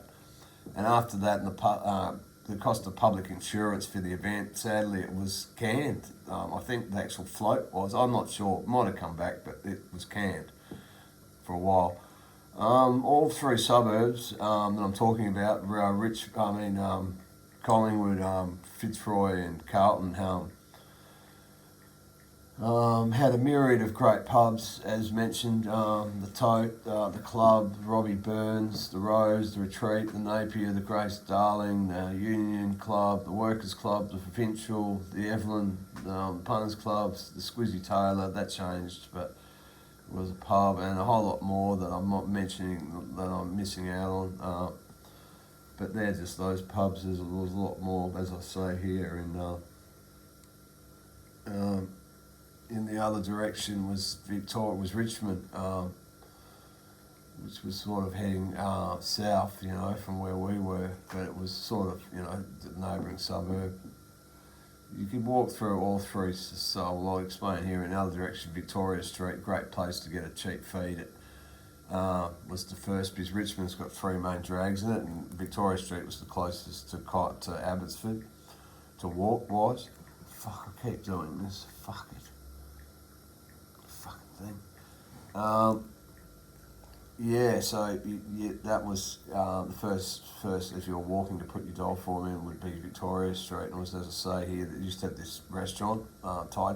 You get a 3-course feed for $10, because it was sort of like Little Vietnam.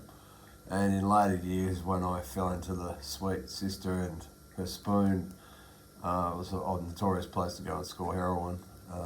These are the 5 main commission blocks behind it, of the crew that moved in there in the 70s. Anyway, I'll write about that later on.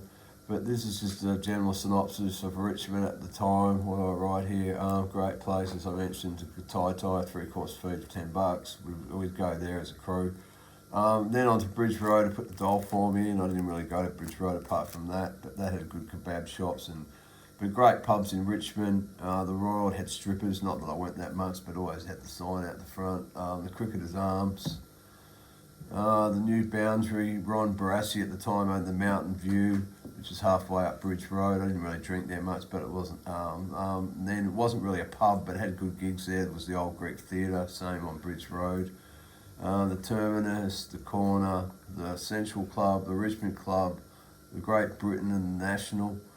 A few others that I'm forgetting. A few that got turned into pokey palaces after Kenneth the Wanker got into power and legalised the pokies. The Baker's Arms on Victoria Street, can't remember the name of the joint around the corner from there, near the corner of Buckingham Street and Church, I think, across from there. What do I write here? Across the road from the Commission Flats used to be a dive, hilarious after the pokies rolled in, so did the money, not being racist, but how our Asian friends love to gamble. Next was St Kilda, which was a bit more of a journey to get to. Wasn't that far. It used to be referred to as the other side of the river, between everywhere, the crew sort of thing, and which was a bit of a joke as far as I'm concerned, that Yarra is just a creek compared to the Swan back home. Well, what I put here, this is the parochial West Australian coming out of me. Who cares about rivers? It's just how you feel where you are at. Anyway, going down St Kilda was always fun. St Kilda in the 90s was nothing like I heard it was like in the 70s and 80s. Had heaps more gigs to go to down there, but the Prince of Wales was still going, and it had this small stage and bar upstairs as you come into the joint, and I saw numerous great shows there. The Powder Monkeys, when they first started, and played some great shows there. And then along with that, they had the main room next door where I saw heaps of shows there, and when they got bigger, the Powder Monkeys played in that bigger room with the Dirty Three and bands like that.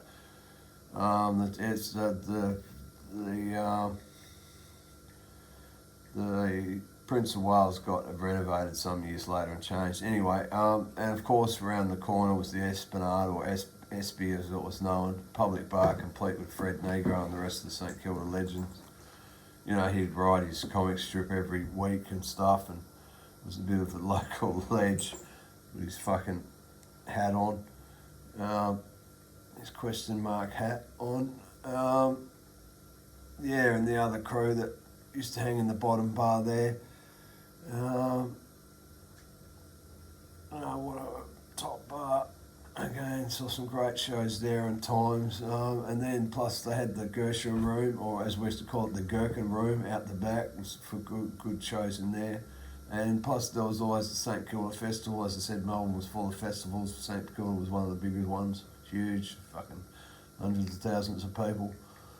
It was a great day out, and also the Palace was a great place, or Pace I wrote here, that's a spelling area it should be placed, to see the more international bands have, you know, where you could drink. It's like a bigger bar sort of thing, but good stage and PA and stuff. These were the first 3 years we spent in Melbourne, in some ways the better years before Harold and the sweet sister of Mercy moved in. What I mean by that is people started using, after 3 years, started using harder drugs, and things changed and went, a bit not as, well, obviously when harder drugs move in, people's personalities do change, but so in these years we was still just drinking and just smoking herb and,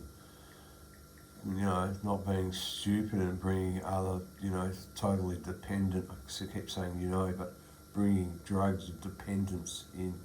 It's just stupidity. Ones that you can't control and just end up controlling you and changing you. But so these were the better first 3 years. Anyway, that's what I wrote. Not to be down. Don't want to be down. Always positive. But what I write here, before Harold and the sweet sister of Mercy move in. I guess I'll talk about that later and the effects it had on everybody. But for now, I'll just keep bumming on about the first 3 years. One thing to keep the house going is food. We soon discovered the Victoria Street markets in the city. One routine we tried to carry out each week. If Chonga didn't take us, we used to catch the train. As the train was just a block's walk at the end of Morgie Street around the corner, we could just walk there with a backpack each and go into the city and go there. And as I was described, it was just full on. If we went there once a week when we all got our checks and spent what we're saying here, we could feed ourselves for at least 7 to 10 days before it had all run out, which was pretty good for back then.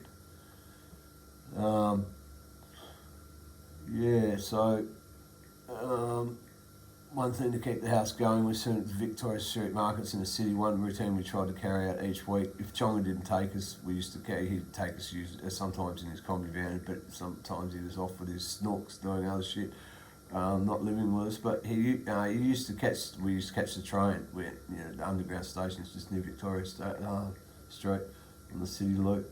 Anyway, take a backpack each to lug all the various food items back to the house.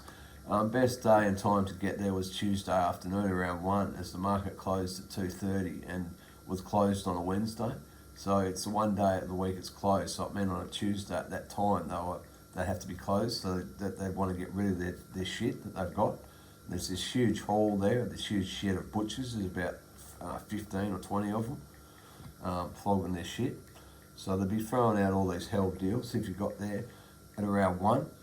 It's the market closed at 2:30. Yes, this meant if you were there at that time, the butchers were screaming out heaps of deals to get rid of their produce, i.e. shitload of excellent price deals to be had, trays of T-bone steaks, say 10 T-bone steaks, large legs of lamb, $5, a whole leg, huge legs, kilo up to $2.50 for mince. It was cheap as. Seafood, they had a huge deli section. Used to buy a kilo or 2 kilos of this Tasmanian Tasty. It was only $4.50 or something, and that was expensive at the time. Anyway, I keep saying anyway, and but I'll try and stop saying it, at least I'm not writing it. It fed us well. So the four of us would put in $20 each. For $80 was unbelievable. And then there's the fruit and veg section, which I haven't mentioned yet. You'd go out there after getting the meat, and it's just endless rows of cheap veggies.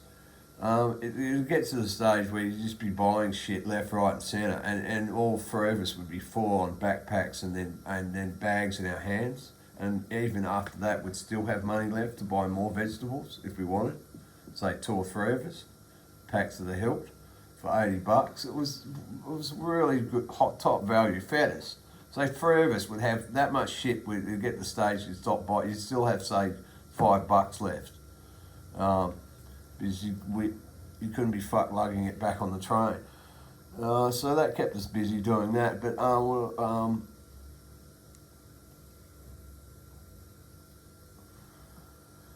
back at home, I got to start setting up the back shed for the tomato crop. There was this perfectly back shed out the back where the girls, I think Sam had got Marcus to put a floor into this shed so she could live in there for a while. and then she didn't like it and moved back into the house, I think, or something happened. Anyway, it was this big shed. So straight away, I just thought that's just ideal for the fucking crop, you know. And Morley Street was cheap as chips, as I mentioned before, 160. So straight away, I just started. Pity the strain we had wasn't that good, but I just got it going straight away. And as soon as we moved in. So what do I write here? Back home. Back home, I've got to start on setting up the back shed for the tomato crop, as we all love doing it with a beer or 20. Obviously, you love bongs and beer, and could be sold for some extra income. As stated before, the first 6 months in Melbourne were lean, but after we started pulling off the shed, money just started rolling in. So we were living large after the first 6 months, and we went through poorness at Morley Street, you know, just on a dole check. But then once things rolled after a while, as they always seem to do.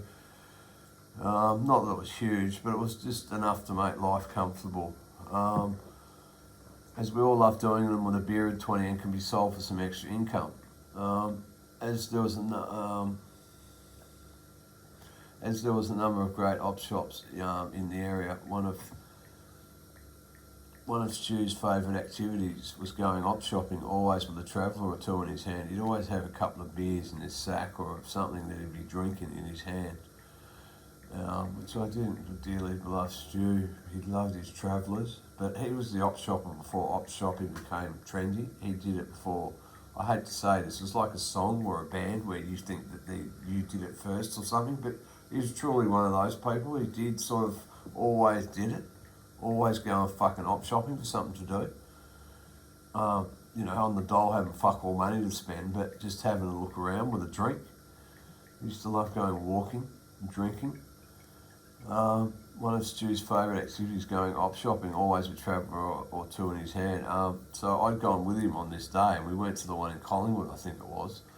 And I found these huge old curtains. They were only $10, and they'd be perfect, I was thinking, with some nails and a hammer. I can create a fucking room within a room in that shed. So it didn't take long. It took fuck all. I bought them for $10, and they were perfect to stop any light from appearing out of any cracks in the shed leading onto the laneway. Because that was the only drawback of this shed. It led right onto the street, at the back street, out the back, and with all the crew breaking and entering, I was a bit wary, but touch wood, nothing ever happened. We never got sprung for anything the whole time we were there. But anyway, this was just the beginning of it. We were there for, as I said, almost 2.5 years, 3 years. But so I bought these curtains for $10, and it was perfect to stop any light appearing, and I didn't want any passers-by being aware of what was going inside the shed. It didn't take long, and the whole operation was in full swing, as I said, through about the first 6 months. And then some more injection of cash, funds. It was small things like this that you have to get going if you're aware, if you're going to survive on the dole and bring in some income. And that's true because, after 6 months, I keep saying, but after 6 months we started meeting people, and it's not as if we were making money off our friends, but just people wanted herbs. So once we'd grown it, we had it there and knew a circle of huge friends who wanted it. We weren't leeching off people or our friends constantly. It didn't go on forever, but it's every 6 months it was an injection of some cash. It was just a way to keep money rolling in. Once you can sell it and it's cost you virtually nothing, you've got a shed full. An operation, it's small things like this you have to get going if you're to survive on the dole, to bring in some income.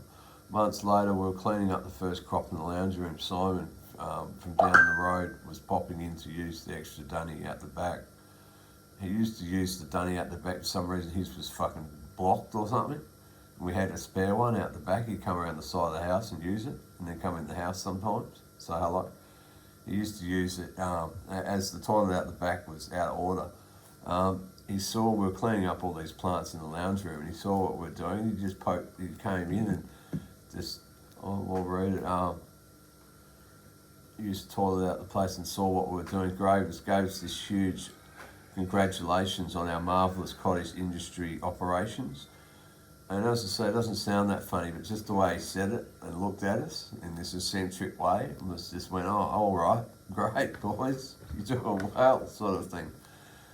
'Cause we're all happy cleaning up all these buds. Anyway, but as I said, you have to be there at the time to crack this up. So back to the main thing, because music was the main trip of the time, you know. I keep saying, they'll call me, boy, boy, should write a song called, So the Steins, no, started by playing heaps of shows and all over town.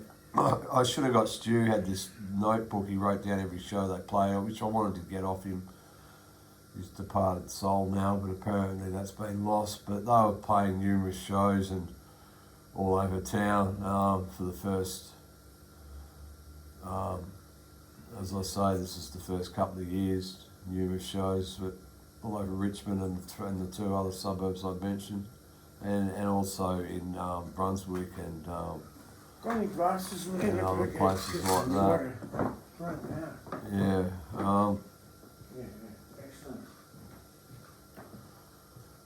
Excellent. But anyway, so this is about a year into it, year and a half. They're playing heaps of shows. I don't know why, but as I stated, it's none of my business. I wasn't in the band, but I thought it was a great shame. I used to like going to see them, and they were always a great band. And they always used to practice at Stu's because he didn't want to lug the kid around. So usually they'd practice at his house, the room he had. So they'd come to him and leave the amps in his room or something with his kit. So because I was always living with Stu, I'd always get to hear him practice and see how they were sounding and all that sort of shit. And I'd constantly go see him play and that. So it gave us something to do.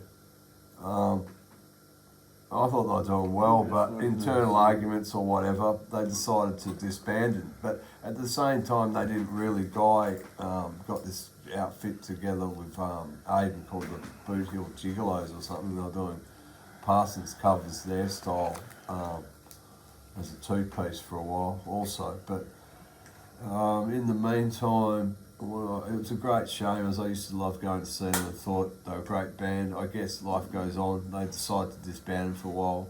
This led to Guy and Stu, along with Ian, because everyone was just hanging out with each other and drinking and carrying on and going out constantly. Sean Greenway, he'd just become friends with everyone. They formed a new band called the Freeloaders. To save money, they used to practice, as I said, at our place. Stu played drums, and so did TJ Ray, and Jason did as well. So our place constantly had a racket going on. So they'd come around and practice, and people would hang out and drink and carry on and whatever. We were constantly in the lounge room carrying on and having bongs and drinking beer and whatever if we weren't going out. Meanwhile, Aiden had come around with B and that and teamed up with, he struck up a friendship with Tim Hammersley, and him and John Nolan had just quit board and decided to kick around a new band, and he'd struck up the friendship with Aiden. So they came around and started practicing in fucking the room where the drum kit was as well. And they didn't have a drummer yet, so I guess the three of them, I think Stu had a go, and then Jason maybe, I'm not pretty sure, those guys might remember it differently, but then Tim was sitting around and he walked in and so he started drumming for him. For just sitting in the lounge room and thought, I'll give it a go. And it sort of fit from the fellas there when he just sort of walked in the room, and you could hear him kicking it around, and it seemed like, yeah, he just fit in. Got the flow going with them, and after that they all formed. And what do I write here? Then finally TJ had a go, and then after a while they decided on TJ and the Powder Monkeys had formed. Because Tim was already playing with Surf and Poo Bars with Aiden and Richie Pope, so he didn't really want to. Not that he was leaving them or anything, but it just happened. He didn't mean it to happen. It just he was there and decided he'd walk into the So it wasn't though he was backstabbing the Poo Bars. He was just there at the time and had the opportunity to play with them, and it turned out the way it did. So. they decided on TJ and the Powder Monkeys were formed. Aidan and Guy were still collaborating, as I mentioned before. That start-up acoustic duo doing Parsons covers, as I said. I think they're called the Booty or Gigolos or something. We went and saw them at this pub on Holland Street across from the Collingwood Flats. I can't remember the name of it. They used to do a small gig in there, or in the public bar out of all places, a few times.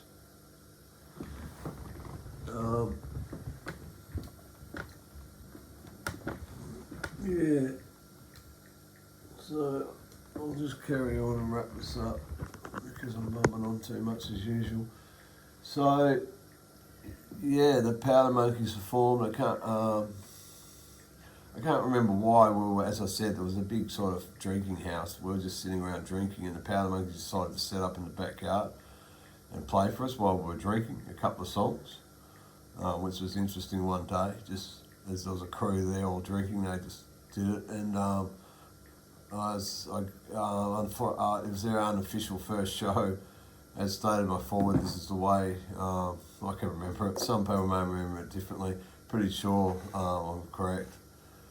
But that was the sort of, that's the way Mortgage Street was. A lot of people would come and visit, say hello and buy some herb or drink and hang out and talk and whatever, and it was a real sort of party house. And because there was 4 of us living there, we'd bring all sort of 4 of our different lots of, well, we were just a big crew of people constantly hanging out and going out, and we were like a family really, because we had at Mortgage Street, we'd have this Orphans Christmas, and we had some huge ones.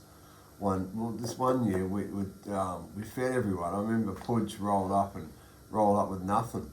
I don't know, or about a 6-pack or something, but we'd supply a lot of drink and all the food. You know, they had this turkey neck where he'd put in his pants, and they had this photo of TJ cutting it off with a fucking knife. He looked like a big cock, this turkey neck hanging out of his pants.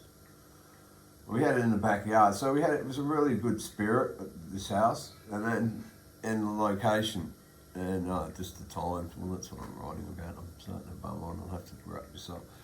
So, as stated, I'm into the AFL. The first year, 1991, when we moved there, I only went to one game and didn't really get into it, even though I was still following the Eagles. I went around the corner, walked around, saw the last half. Collingwood were playing Fitzroy, and it struck me how many sort of ethnic crew were into the footy, and how different and what bigger the crowds were over there. But anyway, it's coming from West Australia. Stu and I supported the Eagles. At the end of 91, they'd managed to get into the grand final against Hawthorn. I didn't go, but Chris Poole, I've mentioned in Perth stories, or if not, like Stu, we're great old friends. He's a great Eagles supporter. He came over from Perth, and he'd always come over and visit because his girlfriend Judy had moved to Melbourne previously. He'd sort of moved here almost before we did even, but to Melbourne, but he never moved permanently. But he came over from Perth, and he went. It was held at Waverley at that year. It was a bit of a fizz up because we lost, and also it wasn't at the MCG as that was being renovated. And then the following year we got right into it. Stu and I, and plus Richie Moore, who Jason had met at the New Boundary Hotel in East Melbourne. Jason being a really full-on punk at the time with a Mohican and whatever, and Richie had the same style, and Richie had known the crew that this pub in Richmond, it was East Melbourne, but you crossed the road in Richmond, one or the other. So he started coming around to Mortgage Street and went drinking with us, and he just sort of clicked with us all. Richie Moore, and became to know all of us, and started drinking with us all. I remember when he first started, he had the Mohican when I first met him. He might have, anyway. He had the same sort of style as Jason. They liked each other. It was through Jason that he brought him around to Mortgage Street after we met him at the pub. And we met him, and then his sister eventually moved down. But he's become a great friend. Anyway, he was staying across the road with his dad. And as I write here, we clicked with him and became close friends and comrades to all of us. This led to him coming to the footy with us. He was right into the footy, but he just sort of came with us and said he'd follow the Eagles. And me, him and Stu just started going that year in 92. And then through Simon Childs, who he ran the New Boundary Hotel, he had this great mate, Cam. We were living in at Hull Street by now, yeah. And anyway, we're going to see Essendon versus West Coast at the MCG, and Cam said, "Oh, this mate of mine's coming who's a big Eagles supporter." So that's when we met Cam, and he sort of, from even then, he was just like Richie. We all just clicked with him, and fucking he became part of the crew as well, Cam Batten, and we just all started going to every game that year. It was sort of it. If it wasn't the game, we'd go to the game, we'd all go to someone's house and watch some TV and drink and carry on, scream and whatever.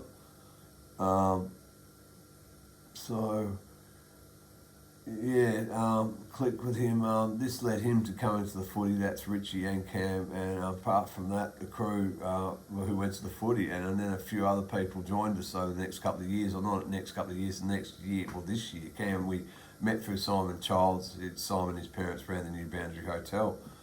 Cam and Simon both became close friends and comrades, as I've mentioned. Cam's the top man. He ended up being a stage manager, travelled the world and did all his bit, and bought a house. And anyway, he's a good man. Well, I won't talk of his business too much. G'day, Cam, if you're watching it. Love you, brother. Where are ya? This led to him coming to the footy with us. New Okay, Boundary where's the Hotel. phone line? Hey, Giles, can you go in Sorry. the other room, or if you're going to Okay, talk? I'll Okay, Simon and his parents ran the New Boundary Hotel. Richie had just moved over from the west, but is originally from Brisbane, going back to Rich. Like us, he'd been a bit of a gypsy over the previous few years and had moved from state to state. But generally going to the footy in these years in '92 was great. You know, for one, it was a real them versus us mentality. Like the fucking Eagles, they knew the competition, no one liked as much. And for two, all the old grounds were still going in operation. Princess Park, Western Oval, and Victoria Street, Waverley. Ones that have gone obviously with Hawthorn, St Kilda and Essendon and Windy Hill. Those outgrounds didn't exist anymore. But out of all of them, Western Oval was a great place to go because they'd sell beers, the cans of VB for I think it was only $2, $3. It was a real community spirit. You'd throw your can down and there'd be some kid running at your feet with a bag, collecting it up, and they'd have a band at half time with a blanket for the local Salvation Army. So I didn't mind Waverley, even though it was, you know, gravel at your, of stone at your feet, that bluestone shit. But went to some good games there against the, yeah. Anyway, so yeah, they were good times to go see the footy, and it was really cheap to get in.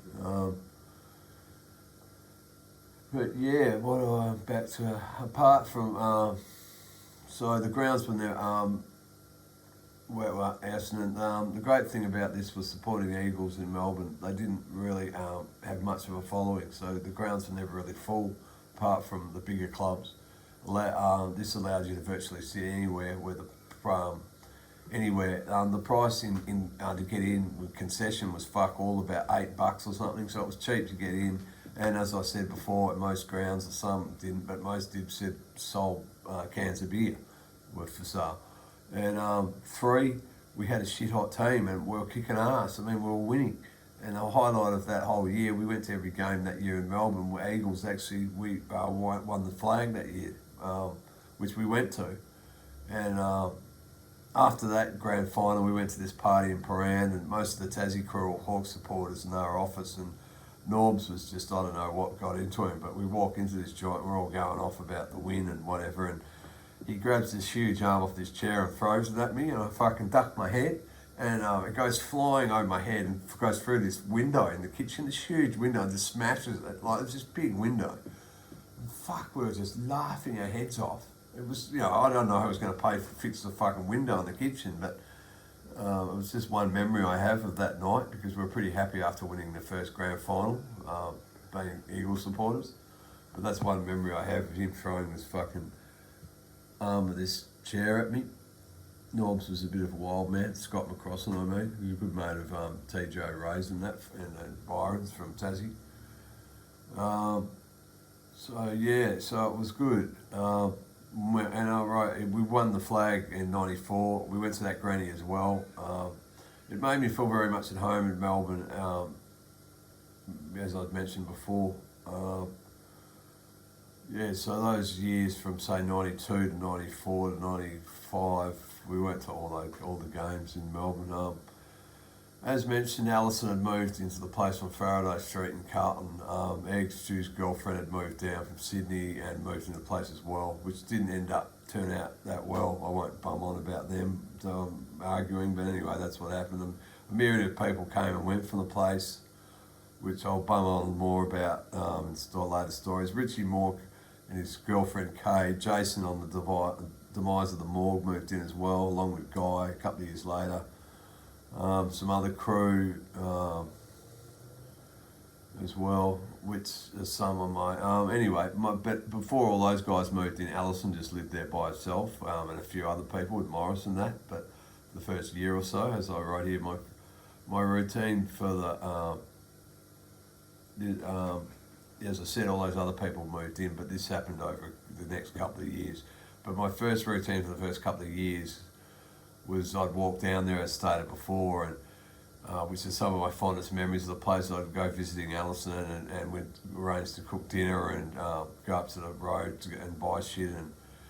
And Alison, I was so lucky. I'll just read what I wrote. My routine for the first couple of years, which is some of my fondest memories of the place, was spent visiting Alison. I was so lucky to have her. She was such a beautiful, intelligent, strong woman. I used to love to cook dinner whilst having a drink, talking endlessly about any number of things. She was my true soulmate, probably too much information, but we made the best love together. You really don't know how good you've got it till it's gone. She had started going to university and was doing a little bit of acting, and went and saw her play in... she was doing a play at La Mama, this little theatre there, which she was great in. It was a great little play. So she was doing that and doing university and stuff, and we were endlessly going out and hanging out together, seeing gigs, and as I write here, going to see the Steins play or other bands, whatever was happening, or friends, socially parties, whatever was going. We're constantly going out.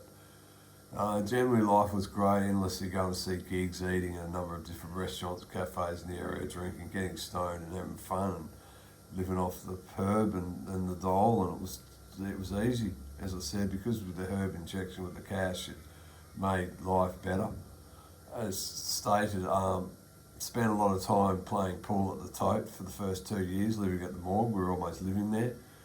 I'd just go there and play pool in the front bar and get pissed and watch the bands. You know, I ended up, I was playing more pool than seeing bands.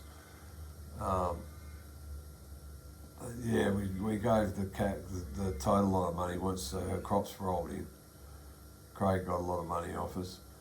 I spent a lot of time, but I did watch a lot of bands there, and some of my favourites at the time who played were Hoss, Board, Bud Ugly, Cosmic Psychos, Pop and Mummers from Geelong, I think, Beast Suburban, of course.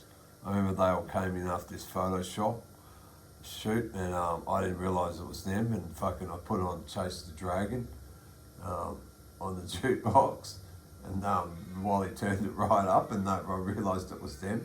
I ended up playing pool with Spencer when I first met him. Anyway, that was just one memory, but they were a good band to see out the back. The Freeloaders, the Powder Monkeys, of course, both of them. Fridge, who are from Tassie, Squizzy, all that sort of crew. One of them went into Tumbleweed, I think. Damage, they were a full-on metal band sort of thrash metal band from Ballarat, I think, or Bendigo. Warped, they were again just kids like the dudes from God, Benny, and who I ended up getting to know later on for his Stu, living in North Melbourne. But yeah, Warped, they've been playing since I was kids. Another Geelong band. Magic Dirt, another Geelong band. You know, there's so many Geelong bands around. Something in the water down there, obviously, along with Board. Seminole Rats, always used to go see them along with Hoss and the Meanies. The Seminole Rats and Hoss used to play a lot at the Bendigo and pubs like that around Richmond. The Meanies, obviously, they'd play at the fucking... Wally had them playing at the Tote occasionally. The Philistines, used to love going to see them before they split up. Still love listening to their songs these days. Spiderbait, as I said, I didn't see them that much, but that gig with Fiona.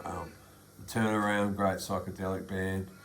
Asteroid B62, they were from Sydney band, they were great. Tism, they always had a rocking show, crazy get up and costumes. Tumbleweed, they weren't too bad. The Throwaways, I mentioned before. Chris Bailey doing solo act, you saw a few in there, and that was pretty good. There was endless ones that basically that I saw over the years, and then the Surfing Pooh Bars are pretty good in their day, and their Brother Brick, I mentioned before, always played good shows when they came down. The Bloodsucking Freaks, Friends of Stews from Adelaide, and also, who I don't mention here, Grudge from Adelaide, Tony Grudge, who became a good friend of Stews. And a shitload more that I always write that escape my memory at the moment. But there was just a spirit of the time of going to the Tote and living in Collingwood, and it was too easy with that. It was great. It just fit. That's all I say. It fit. It was a great time. I end this story, as I say, I go into Melbourne part 2 or part 3 is next. But these were the first. Actually, right. That's right. This is part 1. Part 2 sales off a bit. But these were the first 3 years in Melbourne, which went past so quickly. So many pubs, cafes, restaurants, houses, beers, drinks, drugs, smokes, laughter, partying, live music, bands, front bars, conversations, kicking the fucking footy, playing pool, and having sex, fun. I mean, it was a great time to be alive. It was non-stop. On this lovely sentiment, on this lovely note of sentiment, I'll move on to the next 3 years in the story.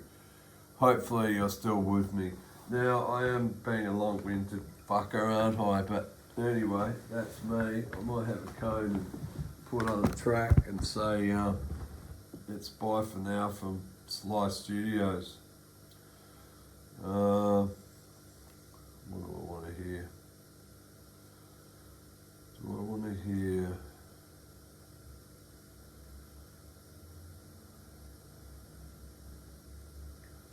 Believe it or not, I'll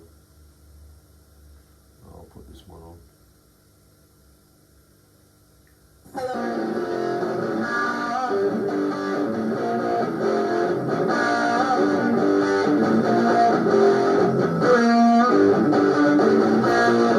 Talking about those cliches, I hear about them every day. Just about every time I take the stage. Alright, it doesn't matter anyway. Just so long as you know where to stand in this cage.